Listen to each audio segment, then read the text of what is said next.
Well, that I can say was without a doubt a great stream. Scoops of Mischief, love you both. Thank y'all for all tuning in. And tonight, on Into the Shadows, we're going to delve into something we discussed briefly last week. Perhaps a little bit more relatable. I think what we're going to delve into tonight would be something fairly newer, perhaps for a number of people within the viewing community, the fandoms. We're going to touch upon found footage, the evidence, as it were. And if we're talking found footage, we can't talk about found footage unless we're talking about Paranormal Activity series. Now, before you begin to start screaming in the not most pleasant way, that series sucked. Hear me out. Because believe it or not, it has a little bit of merit to it. A merit that I can say I can relate to. You see, when you're dealing with a particular film, such as this, or this series for that matter, what you're dealing with is what is known as a relatable bit of content. One that requires not too much effort, but maximum effectiveness. That is the root of pure terror, of pure fear. Now, when we're talking about the Paranormal Activity series of films, you have to start at the beginning. Now, I don't mean chronologically within the story, but rather more what was released to us. The story was given to us piecemeal, and as with most films, it decided to go the multi-sequel route. We eventually get a prequel, which doesn't always work out. What we have is a film that made us all go, as one might say, a little bit off of our seats at the slightest noise when we got home, or when the DVD player got turned off. For many people, not too many. Good evening, Jeremy. Good to see you. For many folks, when they laid in their bed at night, they might have heard that slight bump, the literal bump in the night. You say to yourself, normally, it's just the house settling. But those that watched the film, at least the first one, heard that bump and said to themselves, at least for the briefest of moments, the fuck just was that? What was that sound? Maybe. The reason why such a film did so well, I don't think it was because of the subject matter per se. It was the execution. Found footage gives us a little bit of a window into reality. Something that makes us go, holy crap, is this real? Presentation, of course, not the first time. We had Blair Witch in the late 90s. And then we had, before then, a lot of people don't know this, before then, a film called Cannibal Corpse. A film so done well with practical effects. This was pre-CGI and was done so well that the director had to show up in court to prove that he didn't kill his cast members. Paranormal Activity, when it opened up like it was a display from a police report. The department, of course, thanking the actors. And then you get the footage. Footage that we can relate to. Although, I will say, not too many people can relate to living in a California 2-story house. Not really. But then again, they say, every once in a while, to make something relatable, you make the affluent knocked down a peg by putting them in a situation of pure terror. Yes, pure terror. What you have is the briefest moments of what I would say cheering on whatever force it was that was tormenting the residents of the home. When the male lead, Micah Sloat, started to unleash that manliness. Nobody comes into my house, really. You see, another reason why this film did so well was because it was an unseen antagonist. Something we didn't quite catch. For a lot of people now, this actually made them feel detracted from the film. A lot of people are fueled by the visual. They want to see the villain. See, with found footage, it's what you don't see. That's what inspires the terror. Because you don't always see what's behind you. You don't always know what's after you. Take, for instance, Blair Witch. When it first came out and nobody had seen it, it was declared the great horror flick of the time. And yet we never saw the Blair Witch. We saw people reacting. Didn't see it. And yet people were getting all kinds of jumpy.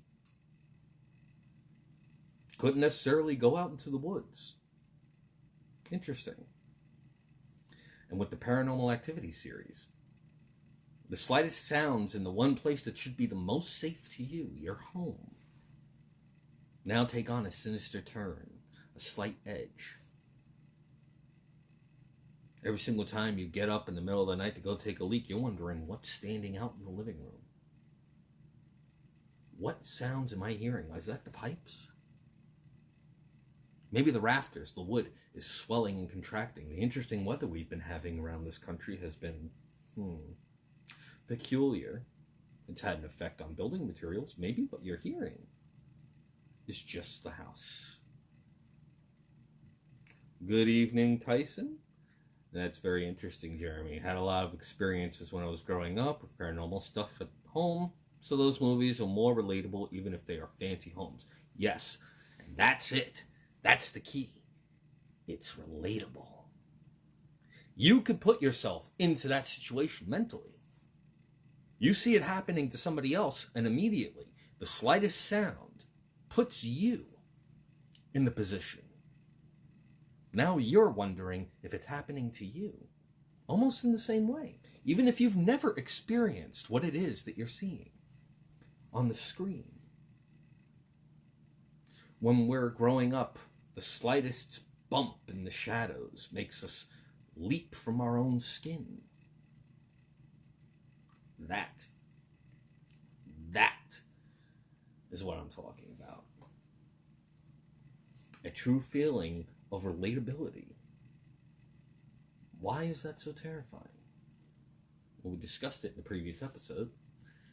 That would be a primal urge. We hear a noise in the bushes. Could be a dinosaur when we were proto-humans. You hear a predator, you flee.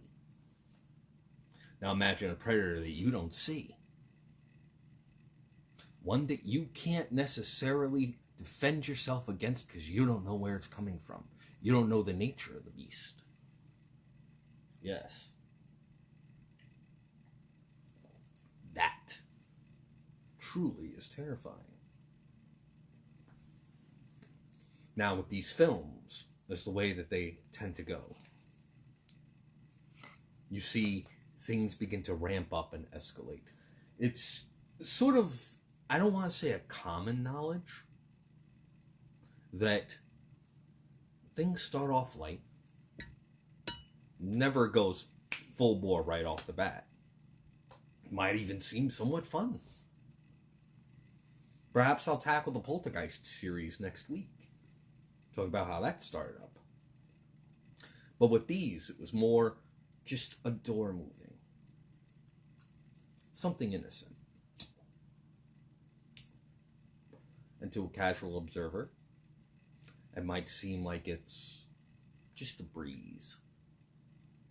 Just an innocent wind moving the door. It isn't until that door slams that you suddenly begin to realize that what they're dealing with isn't necessarily the safest and most benevolent of things. And then more of the story comes out. Then the suggestion that what they're dealing with is not a spirit of a human, but a demon. Later on in the series, we learned that the family of the female lead was, in fact, the granddaughter of someone, or great-granddaughter, of someone that made a pact with the devil, possibly, for affluence. All they needed to do was give their firstborn male heir. But the family never had any males. Peculiar. Things take a little bit more of a kinetic turn later in the film. You see, what's not too well known, well, it's well known enough if you've owned the DVD of the first film, that there are multiple endings. I myself found the theatrical ending that sort of closed things off to the possibility of there being a sequel to be far more effective. For those of you who don't know, spoilers all around. But in the original theatrical ending, as many people that saw in the theaters saw, okay, spoiler warning, spoiler warning, spoilers, you hear the female lead downstairs. She got up in the middle of the night, as she had earlier in the film, somewhat under control of an outside force, goes downstairs, off camera. And then suddenly, amidst a cacophony of screams, the male lead jumps from bed, thinking, oh God, whatever the hell it is that's been terrorizing us is coming at us again. It runs downstairs and you don't see what the hell's going on. You hear a bit of a scuffle. Then silence. And this is where the film's endings deviate. In the original theatrical ending, you hear the sounds of very heavy footsteps, as has been heard throughout the film whenever the presence of the entity is making itself known. Only then the body flies towards the camera, gets knocked down. You see the female lead walk up to the camera, stare into it, and then leap. Yes. Jump scare. Kind of cheesy, I know. But the alternate ending I like, because there's two. The other one, she comes up the stairs, covered in blood. You could tell that the male lead is dead. That much is obvious. She walks up to the camera, knife in hand, carves her own throat, while smiling. Yeah. I'd say that's alright. Oh, Tyson, what have we here? I had my first experience when I was 14, playing a video game. Late mom and dad were sleeping. Door open, got cold. My game, TV, and light all shut off at the same time. And then my door shut. And my light came on. Nothing else did. Definitely a piss-worthy situation. Tyson, you have my deepest of sympathies. See, the second alternate ending, the one I feel is more effective. Female lead comes up the stairs. You still don't see what happened to the male lead, but you got a pretty good idea, especially from her appearance. Covered in blood from neck to toe, in her sleeping clothes. Holding a butcher knife, of course. Turns, and then sits at the foot of the bed, motionless, for a long minute or two. And then just starts rocking back and forth. For hours. Camera footage speeds up and she's still doing it. Until the next day. Cops get called to the house. She's still there. Completely and totally without motion. They come up, and the second that they come up in camera, on frame, she snaps out of it and gets up, knife still in hand. She approaches the police, knife still in hand. They're telling her to drop the knife. She's freaking the fuck out. And then in the background, the door slams. Scares the shit out of the cops. And they unload a clip into her. The end. I found that to be far more effective. Because something that leaves you, not necessarily with the possibility of something continuing, but of that antagonist that knows exactly how to manipulate the situation. So you have to wonder whether or not what just happened was reality. It's an interesting viewpoint, I feel. The second film, I know, right? It's on the DVD. You could look it up on YouTube. Alternate ending for Paranormal Activity 2. Not 2, the original. My apologies. It's there. I find it to be a far more effective ending. But then you have the sequel, based off of the original theatrical ending, the little jump scare. And as it turns out, it's a bit of a prequel. Sort of. See, one of the biggest questions that was rolling around, at least in my head, possibly in yours if you'd seen it, was why? Why is it that they're attacking this couple? It's odd. It's peculiar. Why this couple? Well, in the sequel, as it turns out, you see a family, a man, his daughter, and his stepmother, who at first is pregnant, then gives birth to a child, a male child, little boy. And as the film goes on, seems everything's fine, everything's hunky-dory, although the house gets broken into, possibly burglarized, but nothing's taken. Peculiar. They install security cameras in the house to kind of keep an eye on things, because now the father is justifiably concerned. They live in an affluent part of California. Understandable. But then, as the film goes on, maybe within the first half hour, suddenly, in comes the female lead from the first film. And you see Mika come in too, alive. As it turns out, this is a prequel. Kinda. The female lead in the second film is the sister. And you start to see things a little bit clearer. Incidents start happening throughout the house. The teenage daughter, a little bit freaked out, thinks that it's her late mother beginning to cause drafts, doors. They see footage of the baby interacting with something. It's a little weird. And then you find out a little bit of backstory. You find out that when they were kids, the female lead from the first film and the female lead from the second film, there was some kind of peculiar happenings And the female lead from the first film tries to tell her, don't talk about it. Do you want to end up in an institution? And you have to wonder, why are you shooting it down so easily? It's a little odd, I feel.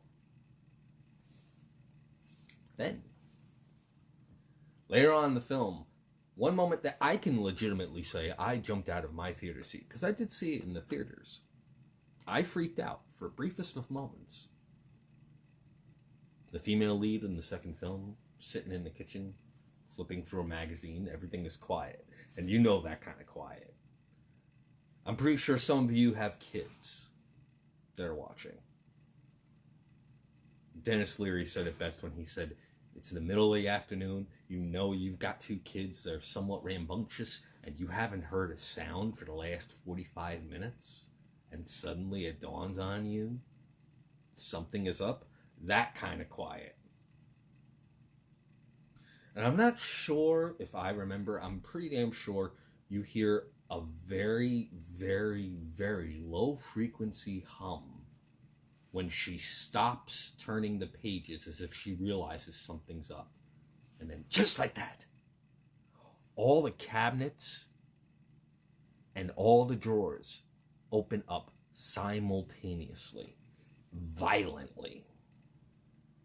It was as if she could sense that something was about to happen. Not only that, but us as an audience could tell that something was off.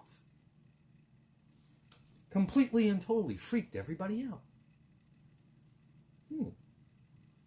Now we got an idea of what we're dealing with. Something a lot more violent than we dealt with in the first film. More than just slamming doors, banging on ceilings and floors. Now we got something that isn't afraid to throw its weight around. Oh, yes. Eventually, you see this thing fling the female lead around, drag her down the stairs and into the basement of all places. Yes, the basement. Oh, we gotta love that one space. Now, naturally, the film has its general pacing issues. It's found footage after all. There has to be some form of padding and filler. You can't have every single shot with some form of activity. Otherwise, it wouldn't be fear and horror. Fear and horror are subtle. You want action in every single frame. Go watch The Expendables. You want to get the shit scared out of you, lull you into a false sense of security. That will get you going.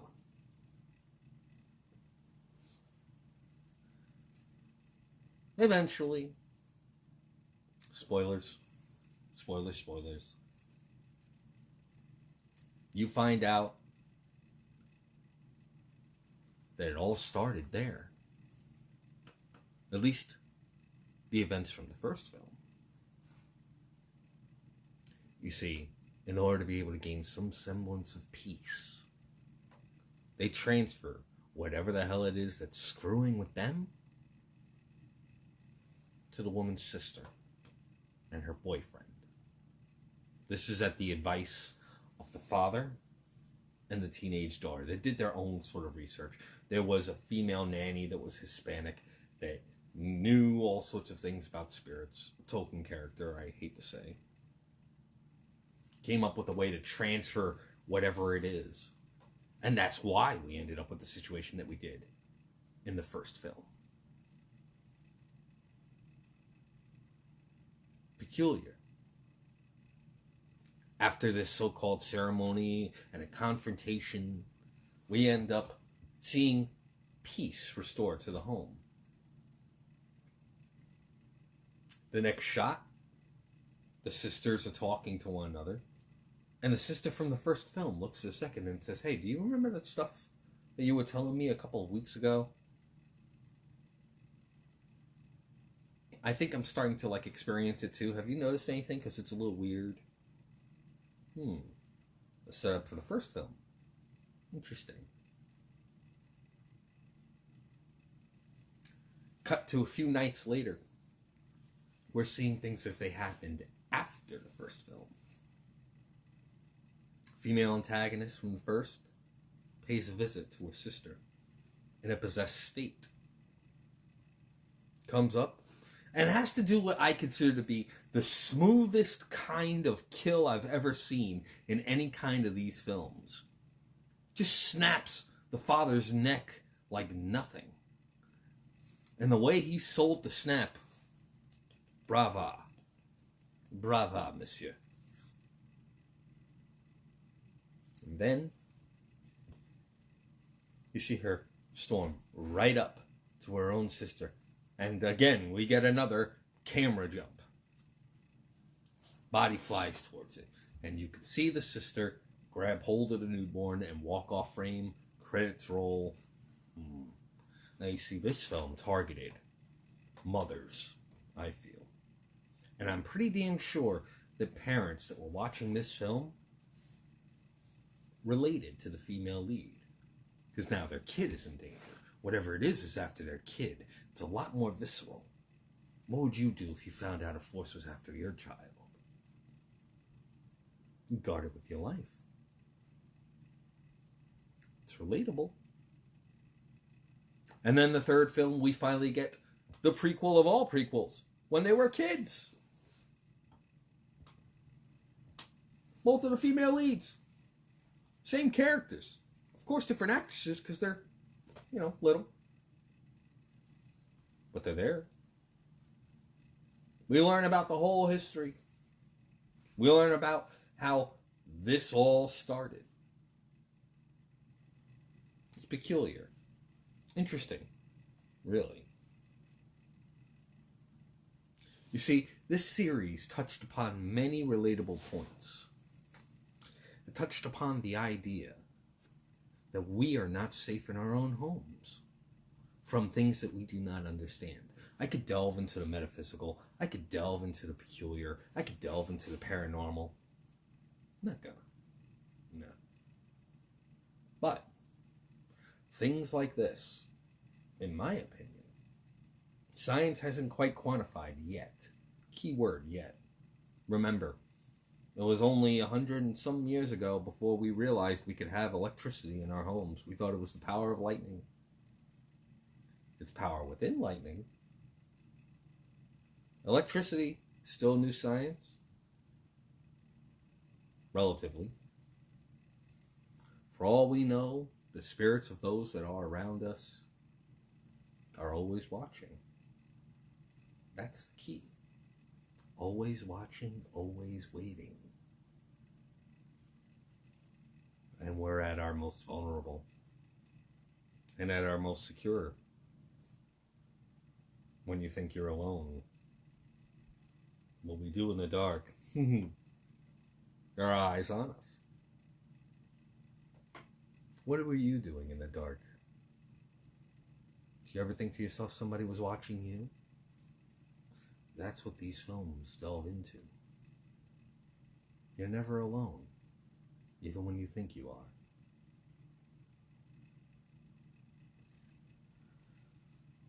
I'm open for comments, questions, concerns, complaints, cash payments.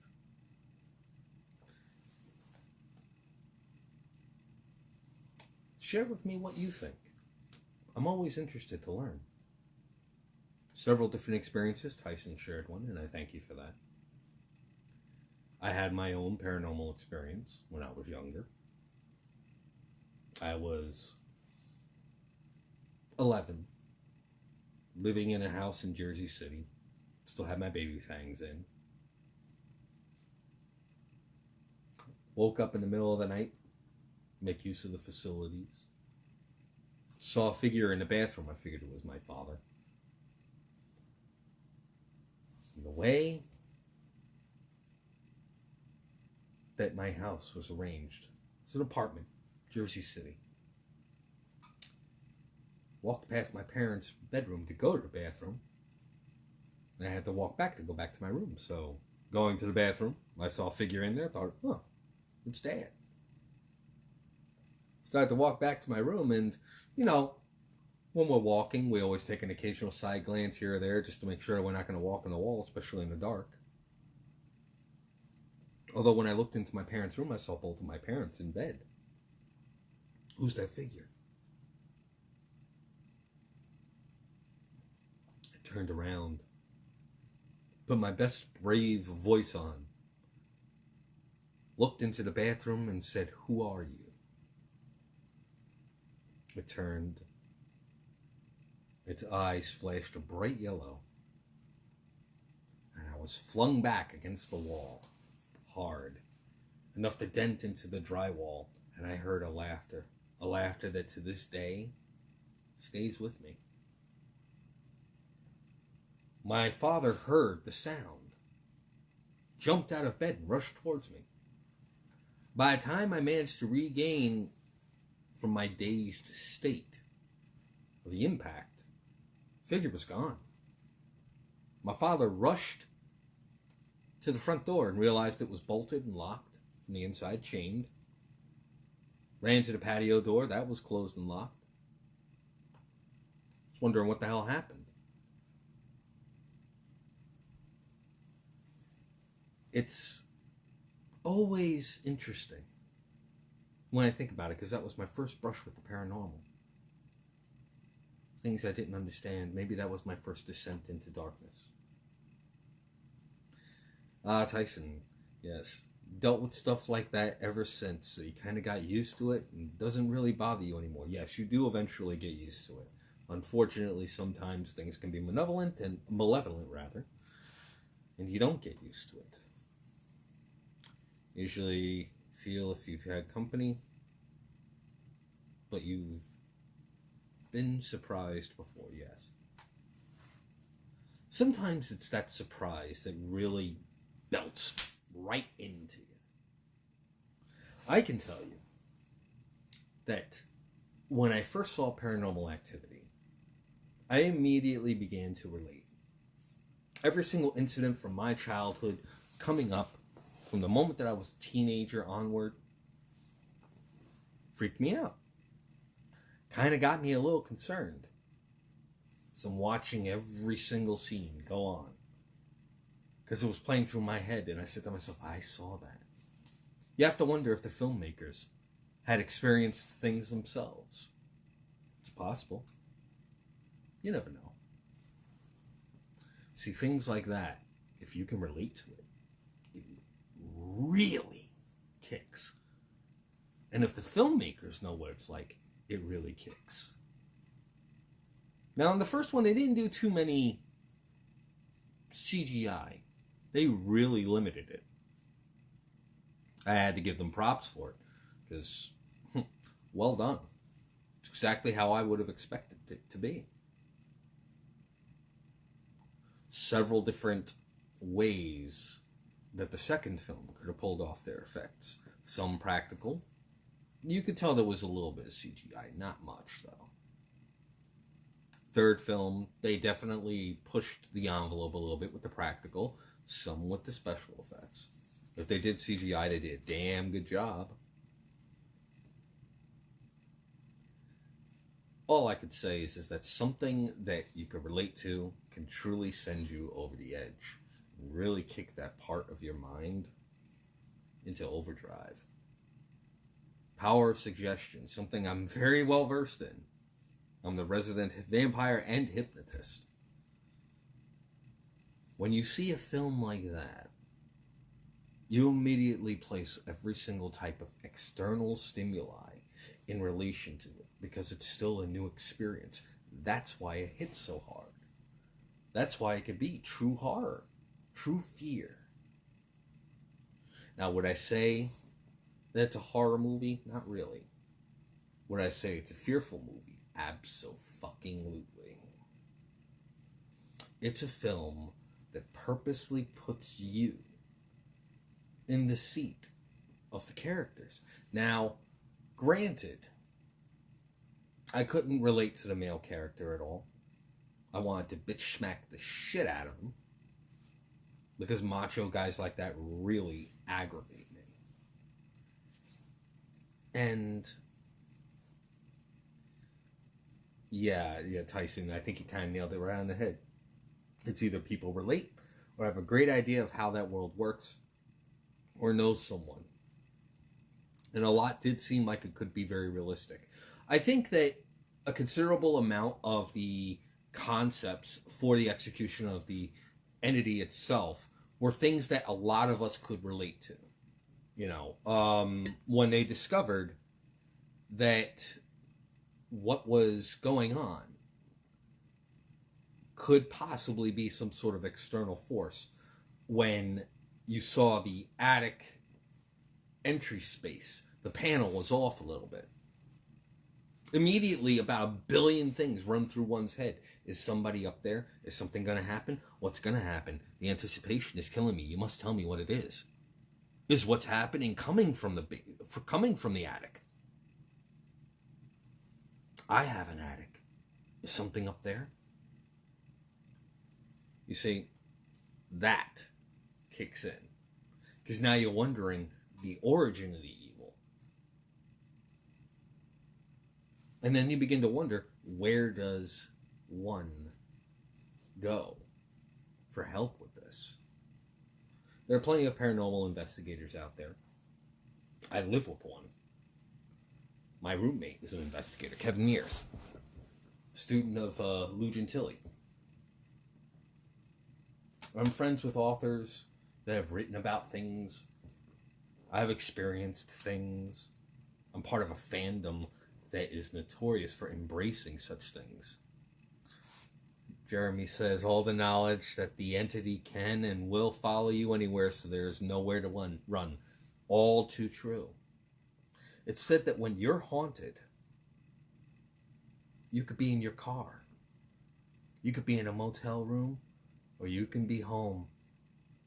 It will come for you. That is a trope that is effective every time. Every single plausible film that has ever come out that causes a visceral reaction that is pure fear is something that the audience sees, feels, relates to, and when they walk out the theater, still feel it, still worry about it. Inspires the P word, paranoia. A very powerful force. Paranoia. Thinking, is what I'm seeing, is what I'm experiencing going to keep happening? Is it always going to be there? Or is this going to fade? Did I just experience something real? It's something to consider. I think everybody, when they delve into the horror genre, the fear genre, they have experienced something along those lines. It gauged their interest, piqued it slightly. You start looking into spirits, you start looking into demons, you start looking into every little thing. You start Wikipediaing like crazy, or you go visit your local library and say, did somebody live in my house that I didn't know? Did they die? You know, that's a key thing to think about. Realtors have to tell you if there's been a death in the home.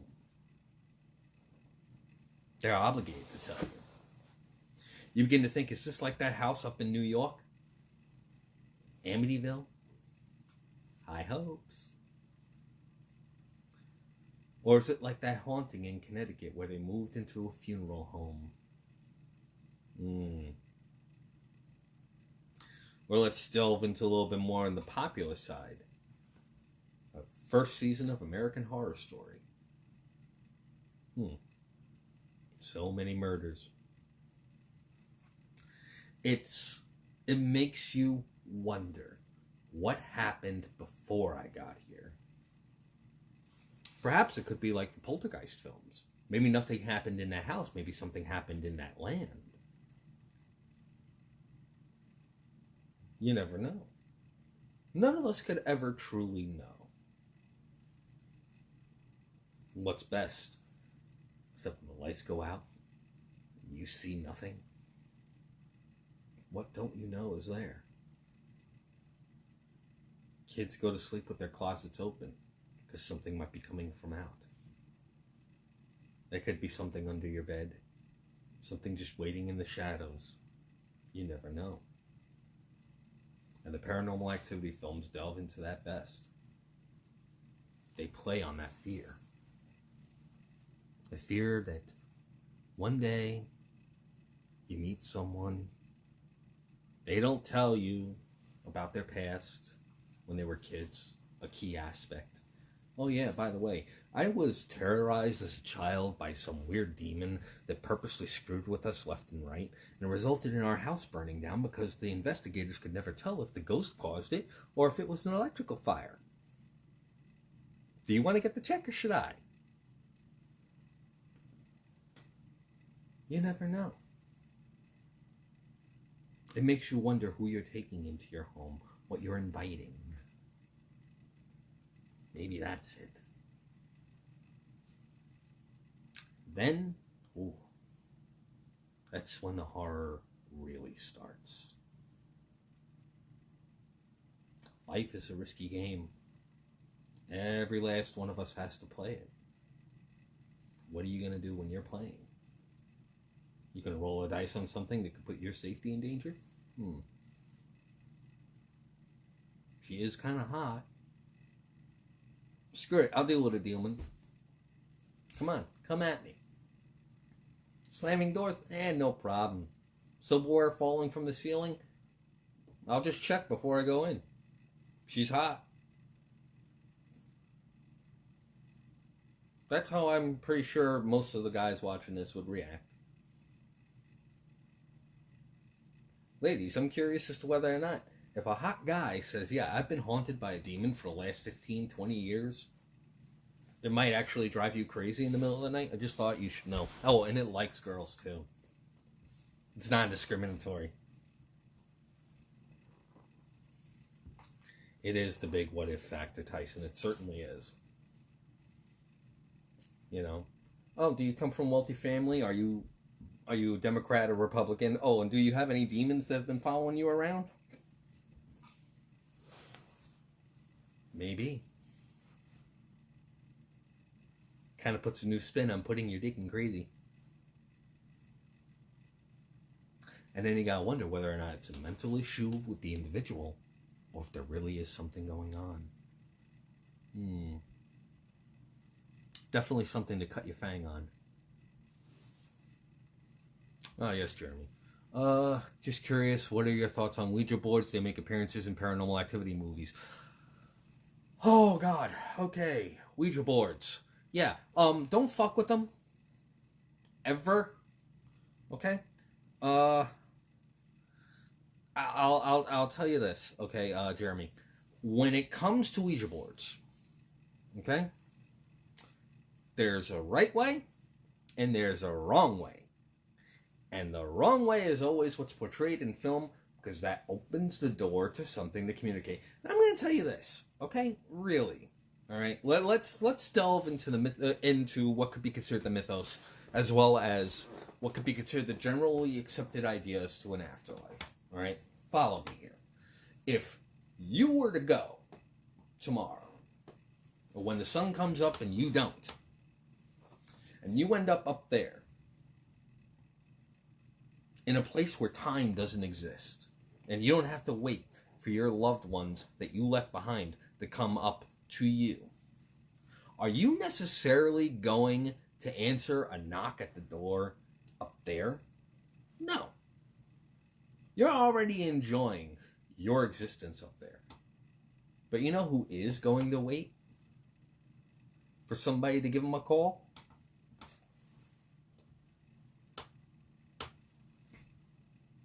They're waiting. They want somebody so stricken with grief and want and a lack of an ability to move on, so that this way, you ring up the wooden board with the planchette. I'm happy to answer. Sure, I'm Grandma. Don't you remember? Yes, I got big, wonderful teeth, all the better to eat you with. Ouija boards only have one useful function: kindling. That's all they're good for. Yes, any form of paranormal contact, pointless. Toss aside. If something divine wants to talk to you, I guarantee you it's going to have the power to yammer. It don't need to answer a pager. Because what you're basically doing is you're sending them a text message. That's voice to text. You really think it's going to take the time and waste its energy on moving a little thing on a board? No. When you're up there, patience is infinite. They can wait for you to come up. Or they can have their own version of you already up there if you ain't destined to go up there and you're going down there. You know where the party's at. I think Ancestor Worship, Amber, is... I think that is... it's an interesting point. Ancestor Worship, I legitimately believe, is an honoring. It's a great way for those that are still around to foster a remembrance. It's the only way that those like me live forever. What we leave behind. And knowing that what we left behind still sustains. Yes, Elizabeth, I feel that stupid teens trying to prove themselves will do stupid things. Every time. Just like the main male lead in the first Paranormal Activity film. I'm going to get a Ouija board, and I'm going to do the thing, and I'm going to try and contact it and see what's up. Idiocy breeds idiotic results. An idiotic result is making it worse. Because now it knows I can fuck with them even more. Because they believe enough in me to try and talk to me. Yes, not exactly the wisest of things to do. Not in my eyes. Anyways, I think I'm going to wrap this episode up. Leave any comments, concerns, complaints, whatever and what have you, in the comments below. Also, you can email me directly at BaronVvoltage@gmail.com. You could also message me directly on my Facebook account, which is BaronVvoltage. You'll see a nice picture of me with some great freaking steampunk goggles. What about pieces of jewelry that are replicates of Ouija boards? If you're not using it to contact the dead, then guess what? You're fine. If you're using it to try and contact the dead, you're not going to be contacting the dead. You're going to be contacting something else. And you don't want to do that. I feel, Megan, that is the one thing you should never do. Is try and use something to try and contact the deceased. Because the deceased have already done enough communicating with the living. They just want to chillax. It's the ultimate vacation. And I'm not saying that people should rush to have that vacation. Don't worry. You've done the time. Plain and simple. I want to thank you all for tuning in to Hellfire Radio. Tune in next week. Maybe I'll take your suggestions for what we'll review next week. I'm thinking maybe we'll delve off of movies and maybe deb into web series, maybe even games or books. I'll take your suggestions. Trust me, I read every comment. Good night. Sleep tight. And if you ask nicely, I'll make sure I bite. Farewell.